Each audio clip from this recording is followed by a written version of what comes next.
آپ لوگوں کے ساتھ ہو، خداوند آپ سب کو برکت دے۔ ہم خدا کی شکر گزاری کرتے ہیں۔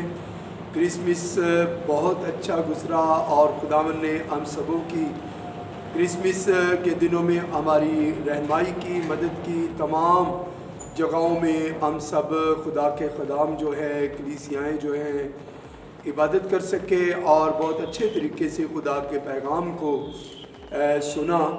اور نئے سال کا پیغام جو ہے ہم آج بائبل مقدس میں ہم اپنی رہنمائی کے لیے ہم دیکھیں گے۔ بائبل مقدس میں استثناء 11ویں باب میں ہم جب دیکھتے ہیں تو وہاں پر 12ویں آیت میں ذکر ملتا ہے کہ اس ملک پر خداوند تیرے خدا کی توجہ رہتی ہے اور سال کے شروع سے سال کے آخر تک خداوند تیرے خدا کی آنکھیں اس پر لگی رہتی ہیں۔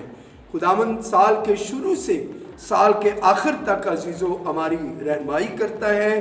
بے شک ہم نادانیاں کرتے ہیں، بیوقوفیاں کرتے ہیں، خدا کے ساتھ ہم چلتے ہیں۔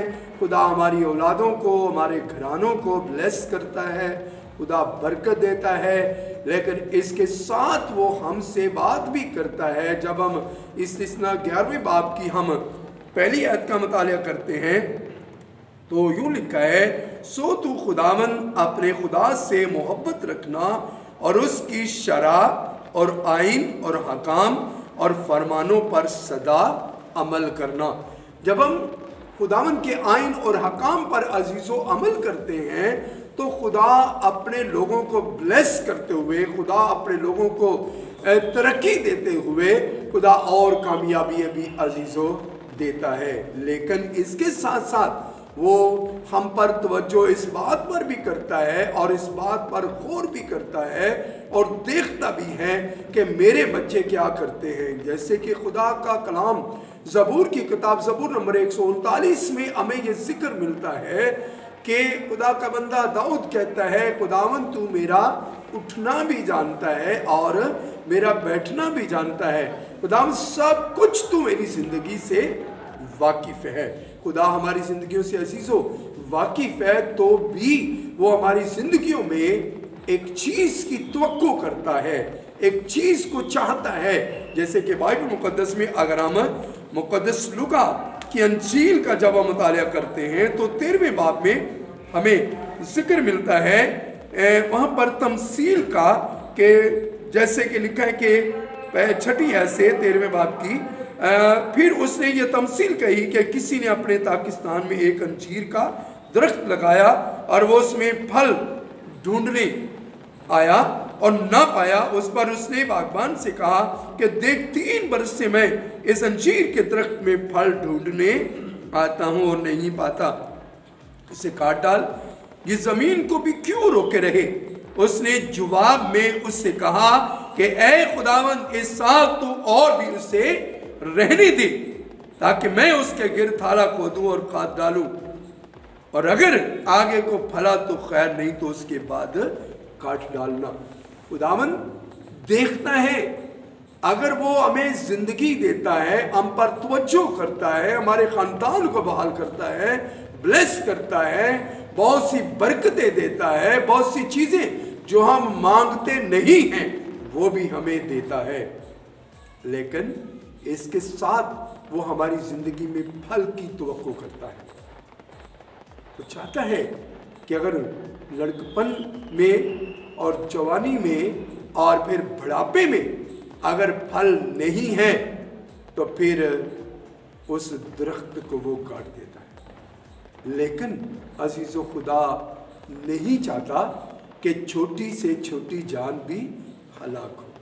وہ پیار کرتا ہے، وہ محبت کرتا ہے، وہ چاہتا ہے کہ ہماری زندگی کے اندر عزیزو بہتری آتی رہے، کیونکہ جب ہم یسوع کو قبول کر لیتے ہیں تو ہم پھر نئے مخلوق ہوتے ہیں۔ لکھا ہے بائبل مقدس میں 2 کرنتھیوں اس کے 5ویں باب کی 7ویں آیت میں، اس لیے کہ اگر کوئی مسیح میں ہے تو وہ نیا مخلوق ہے، پرانی چیزیں جاتی رہیں، دیکھو وہ نئی ہو گئی۔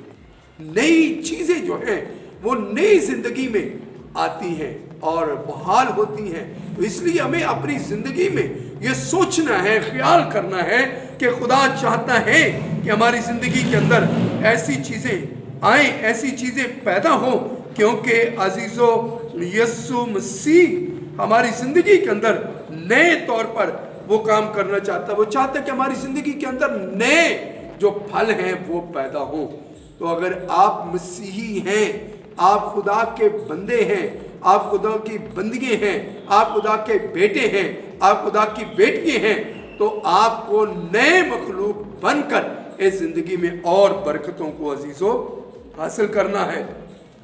بائبل مقدس میں لیکن اگر کوئی مسیح میں ہے کا یہ مطلب ہے کہ جو کوئی مسیح میں ہے اور اس کی موت اور زندگی میں شامل ہے اور اس کی حیثیت نئے انسان کی ہے اور خدا کے پاس روح کی قدرت سے اس کی زندگی ہر روز بدلتی رہتی ہے، اس کی زندگی کے اندر تبدیلی ہوتی رہتی ہے، وہ نئے طور پر پہچانے جاتے ہیں تاکہ خدا کا جلال جو ہے عزیزو ظاہر ہو۔ مقدس پالوس رسول عزیزو ہم کو نصیحت کرتا ہے کہ ہم نئی زندگی میں چلیں، کیونکہ اب ہم اس کی زندگی کے وسیلہ سے نئے ہو گئے ہیں۔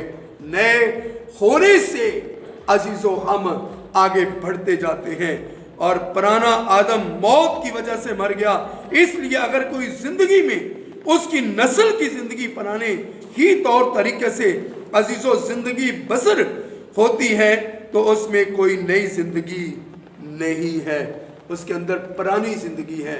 تو ہمیں نئے سال میں عزیزو نئے زندگی کے ساتھ آغاز کرنا ہے، نئے طور پر ہمیں آگے بڑھنا ہے۔ عزیزو جب ہم ایسا کرتے ہیں تو عزیزو یسوع مسیح جو ہے اس کی زندگی کے اندر بستا ہے، یسوع مسیح اس کی زندگی کے اندر رہتا ہے، اور یہ وہ خزانہ ہے جو مسیح پر ایمان لانے سے ہمیں عزیزو نیا بناتا ہے، مسیح میں ہماری زندگی کو بدلتا ہے، اس لیے وہ پرانی چیزیں جاتی رہتی ہیں اور وہ نئے طور پر جنم لیتی ہیں۔ اس کا طرز چکر عزیزو بدل جاتا ہے اور اس کو نئے طریقے سے دیکھتا ہے۔ اسی طرح خداوند کی خدمت جو ہے عزیزو بڑھتی جاتی ہے، ترقی کرتی جاتی ہے۔ اس لیے ہمیں اس سال اپنی زندگی کے اندر پرانی چیزوں کو نکالنا ہے۔ پرانی چیزیں غلطیوں کے خط میں 5ویں باب کی 19ویں آیت میں ذکر ملتا ہے کہ اب جسم کے کام تو ظاہر ہیں، یعنی حرام کاری، نپاکی، شیوت پرستی، بت پرستی، جادوگری، دعوتیں، جھگڑا، حسد، غصہ، تفرقے، جدائیاں، بدعتیں، بغض اور نشہ بازی۔ اور لکھا ہے کہ ایسے کام کرنے والے آسمان کی بادشاہی کے وارث نہیں بن سکتے۔ اور اس کے برعکس نئی چیزیں لکھا ہے کہ روح کا پھل محبت، خوشی، اطمینان، تحمل، مہربانی، نیکی، ایمانداری، علم اور پرہیزگاری ہے۔ ہمیں ایسی چیزوں سے ہمیں اپنے آپ کو عزیزو بہتر سے بہتر بنانے کی ضرورت ہے۔ نیا سال اگر ہم اس کا آغاز نئے طور پر کریں گے، نئے انسان کے طور پر کریں گے، نئی زندگی کے ساتھ کریں گے، تو عزیزو آپ کی زندگی میں یہ 2023 ایک برکتوں کا سال ہے، ایک ترقی کا سال ہے، ایک شادمانی کا سال ہے، آپ کے بچوں کے بڑھوتری کا سال ہے۔ اس لیے آج کا یہ پیغام، آج کی یہ خداوند کی باتیں عزیزو آپ کے لیے باعث مسرت ہوں، باعث برکت ہوں اور آپ کی ترقی کا باعث ہو۔ خداوند آپ سب کو برکت دے، اور خداوند کی ہم شکر گزاری کرتے ہیں خدا کے بندہ مبشر گلشن کے لیے، جس نے یہ چینل فیملی آف جیزس کھولا ہے، اور خداوند کے جلال کے لیے وہ استعمال ہو رہا ہے، اور ہماری دعا ہے کہ خداوند اپنے نام کو جلال دے اور اسی طرح خداوند کے جلال کے لیے استعمال کرتا رہے۔ میرا نام پاسٹر یونس ہے اور میں ناصری چرچ آف پاکستان میں عرصہ دراز سے تقریباً 33 سال سے خدمت کو سر انجام دے رہا ہوں۔ خداوند برکت دے، اور آج کا یہ پیغام آپ سبوں کے لیے باعث برکت ہے۔ آمین آمین۔